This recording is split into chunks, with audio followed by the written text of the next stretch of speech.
Bienvenidos otra vez en la segunda parte. Solo recordarles que el objetivo por esa parte es escoger los métodos de enseñanza-aprendizaje apropiados en relación con las capacidades que se quiere desarrollar. Vimos en la primera parte entonces toda la importancia del aprendizaje activo y cómo puede influir sobre la manera que aprende el alumno y la importancia que tiene sobre el aprendizaje que dura en el tiempo, es decir, el aprendizaje auténtico. Ahora vamos a ver un poquito el rol del maestro y las distintas maneras que puede organizar su clase para ofrecer esa experiencia de aprendizaje activo. Hay que pensar entonces cuál es el rol, qué va a hacer el profesor durante esa parte donde el estudiante está tratando de aprender, de desarrollar sus conocimientos y sus capacidades intelectuales.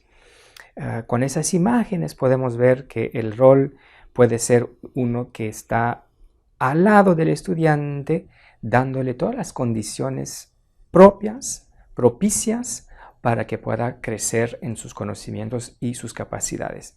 Es decir, que el profesor es más como un ayudante que ayuda a aumentar el aprendizaje. Lo interesante con el trabajo de Michael Prince en 2011, que ubicó los métodos de aprendizaje activo adentro de un continuo. Es decir, que de un lado, al lado izquierdo, se pueden considerar los métodos más centrados sobre el profesor. Por ejemplo, las exposiciones, podemos decir exposiciones interactivas, que pueden ser consideradas como un aprendizaje activo. Por ejemplo, el Think, Pair, Share es un ejemplo de una actividad de aprendizaje colaborativo.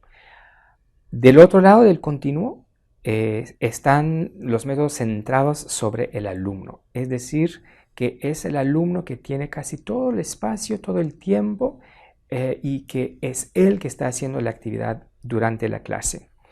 La actividad es sobre un periodo prolongado. Y entre los dos podemos estar con actividades más o menos limitadas en el tiempo, en donde pasamos por un lado al estudiante que está haciendo la actividad principal o que está el profesor haciendo la actividad principal, es decir, hablando. Y ahí tenemos ejemplos como juego de roles, estudios de caso.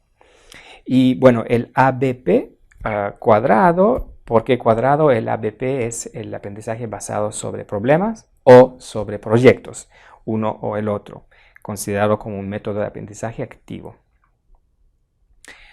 Entonces podemos considerar en dos categorías el aprendizaje activo, donde los estudiantes se involucran directamente en actividades de razonamiento y de socialización. Por ejemplo, el Think, Pair, Share, que acabo de mencionar, discusiones en grupo, debates, preguntas sobre conceptos. Son actividades generalmente cortas en el tiempo y lo utilizamos al mismo tiempo que con la exposición. Entonces el profesor puede estar cambiando actividades de aprendizaje activo y exposiciones. Del otro lado, el aprendizaje a través de la experiencia, el experiential learning, donde los estudiantes asumen roles que simulan la práctica profesional de su carrera. Un ejemplo es el aprendizaje basado en proyectos, por ejemplo, con estudiantes de ingeniería. Las simulaciones, los estudios de caso, muy utilizadas en medicina, también en derecho. Así que es interesante ver que podemos clasificar y escoger algunos métodos de acuerdo con el tiempo que tenemos, con los recursos que tenemos, de acuerdo con el aprendizaje que queremos. Les voy a presentar tres conceptos que están detrás del aprendizaje activo, el raciocinio, la lógica detrás del aprendizaje activo, que es el constructivismo, la metacognición y la negociación social. El constructivismo, en realidad, lo que significa es que el estudiante tiene que construir sus nuevos conocimientos y los va apoyando sobre conocimientos previos, lo que ya sabe anteriormente. Es decir, que cada nueva información, cada nueva capacidad, la va ubicando en algún espacio de su cerebro donde tiene más sentido. Y el sentido que da a esa nueva información generalmente está relacionada con el sentido de los conocimientos anteriores que tiene. Por eso se llama constructivismo. Y el conflicto cognitivo es el estímulo para el aprendizaje. Es decir, poner al estudiante en una situación donde duda entre lo que piensa saber y en lo que tiene que saber realmente. Y ahí, cuando tiene que resolver ese conflicto cognitivo, es cuando se hace el aprendizaje. Es decir, ya no tengo duda, ya sé que lo que estoy aprendiendo, que esa información es la correcta, la adecuada. Bueno, la metacognición es un concepto sumamente importante en educación, en las ciencias de la educación. El concepto de metacognición es la capacidad que tiene uno de reflexionar sobre lo que está aprendiendo y sobre cómo lo está aprendiendo. Es decir, tomar un paso atrás y decir, ¿cómo sé lo que yo sé? ¿Cómo hice para aprenderlo? ¿Y cómo puedo hacer las cosas distintas? Es decir, una capacidad de autorregulación, de hacer que si veo que una estrategia que estoy poniendo en marcha no me da los resultados, la tengo que cambiar. Tengo que ver otras maneras de hacer las cosas o de aprender. Entonces, la metacognición realmente es la base del desarrollo de los conocimientos, pero al mismo tiempo de su capacidad de ser bueno para aprender, o sea, ser competente. Y eso se puede transferir también en situaciones profesionales del mundo laboral, es decir, frente a una situación, tengo experiencias previas, ¿qué tengo que me puede ayudar para resolver esa situación nueva que quizás nunca he visto? Y con la metacognición me permite hacer esa reflexión para que las cosas las pueda hacer de manera más eficiente y más rápida. Finalmente, la negociación social. Lo interesante aquí es que podemos aprender de manera aislada, solos, pero también podemos lograr ese aprendizaje en colaboración con otras personas. Es decir, que en una situación, frente a una situación, yo tengo mi manera de hacer y de ver las cosas, pero mis colegas tienen sus propias maneras. Y en el hecho que estamos intercambiando, yo veo las cosas de una forma y el otro la ve de otra forma, esa negociación me hace ver cosas que quizás no había visto yo, o permite rafinar un poquito la manera de interpretar la realidad y llegar a una solución más eficiente.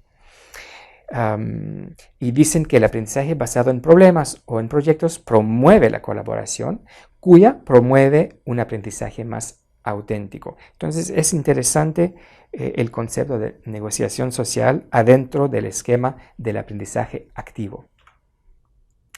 Un marco teórico útil, quizás lo conocen. Benjamin Bloom desarrolló una taxonomía de capacidad de pensamiento y esa está en una pirámide donde las capacidades que están ubicados más abajo, que están ubicados en esta zona, son de orden inferior, pensamiento de orden inferior. Y los que están ubicados en la parte más arriba están relacionados con pensamiento de orden superior. Eso fue en los años 50 y en 2001 hizo un pequeño cambio, un ajuste, donde pasamos de sustantivos a verbos. Entonces ahora decimos que es la capacidad de recordar, de comprender, de aplicar, de analizar, de evaluar y de crear. Y se hizo un cambio entre la parte de creación y de evaluación, donde pensamos que es más complejo crear que evaluar. Bueno, a eso añadimos lo que se llaman 3 dimensiones de conocimiento, conocidos por declarativos, conocimientos declarativos, procedimentales y condicionales. Los declarativos es todo lo que son hechos, conceptos, ideas, teorías. Los procedimentales son cómo hacer algo, cómo actuar. Y los condicionales es saber cuándo utilizar los dos otros conocimientos. Es decir, cuándo tengo que utilizar tal procedimiento frente a tal situación. Un ejemplo que pongo aquí, muy sencillo, en medicina, vemos el médico en la imagen, en la foto que está ahí, con un niño, un bebé. Podemos decir que este médico lo podemos considerar haciendo un trabajo de manera competente porque tiene los conocimientos declarativos, es decir, tiene como conocimientos todas las enfermedades infantiles. Y el conocimiento procedimental es escuchar al corazón con el estetoscopio. Y las condicionales es puede saber que cuando el paciente muestra síntomas de dificultad respiratoria, eso es lo que tiene que hacer. Tiene que pensar a utilizar los conocimientos procedimentales y declarativos.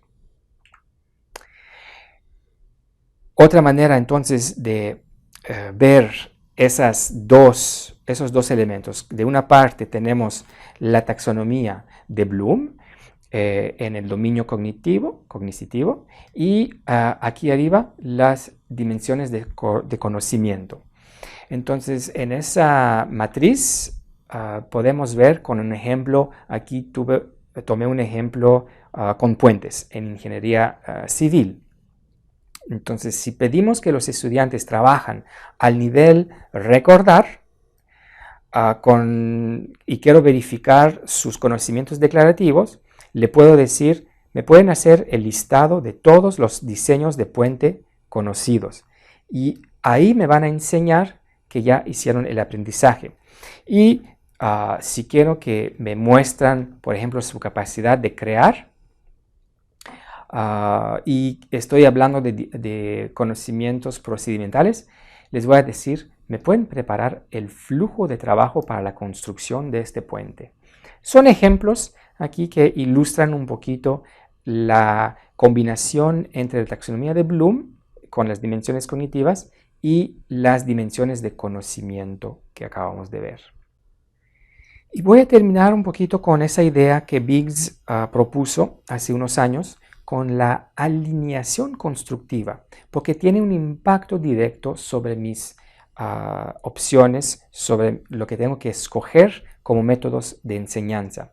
Es decir, lo que quiero que los estudiantes aprenden o los resultados de aprendizaje,